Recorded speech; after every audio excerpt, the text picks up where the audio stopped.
200 ruutmeetrit eksklusiivset valmimisjärgus ehituspinda on saadaval siis Pikk tänav 36 eksklusiivses vanalinna kortermajas ja ma julgen öelda, et see korter on selle kortermaja kõige eksklusiivsemate vaadetega korter.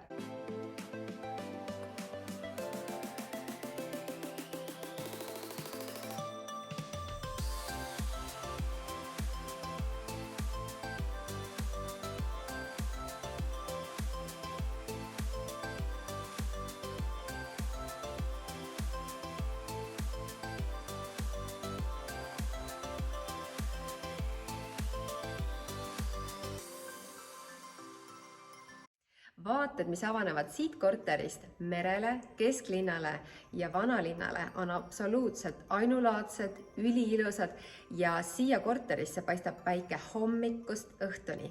See on lõunapoolne korter, kõige kõrgem korrus ning naabreid on siin ainult üks, nii et põhimõtteliselt jääb siin korteris mulje, et oleksite justkui eramajas. Selle korteri muudab eriti ägedaks 5 meetri kõrgune lagi, mis hetkel on toodud veidi allapoole, et kasutada ära ka teine tasapind korterist. Vastavalt uute korteri omanike vajadustele, kes soovib kõrget lage, kes soovib kasulikku pinda, on võimalik seda loomulikult ära kasutada. Hetkel ei ole korteris tehtud siseseinu, jällegi siis selle jaoks, et uus omanik saab vastavalt enda vajadustele kujundada enda toad.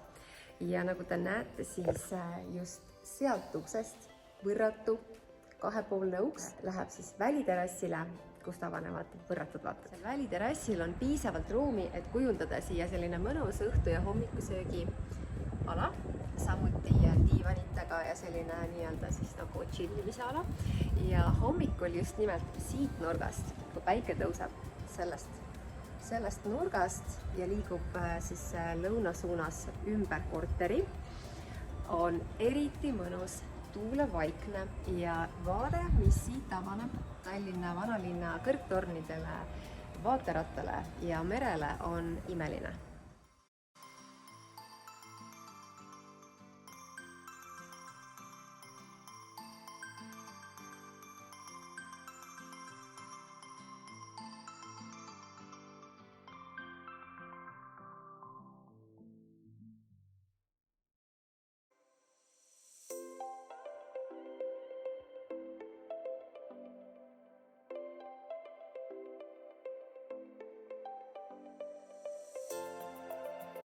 Ainulaadne võimalus kujundada endale meelepärane kodu algusest lõpuni, kaotamata selleks väärtuslikku aega, mis tavaliselt kulub ehitusele. Uueväärne maja tagab teile muretu elu aastakümneteks ning samuti on muretu siia koju saabumine.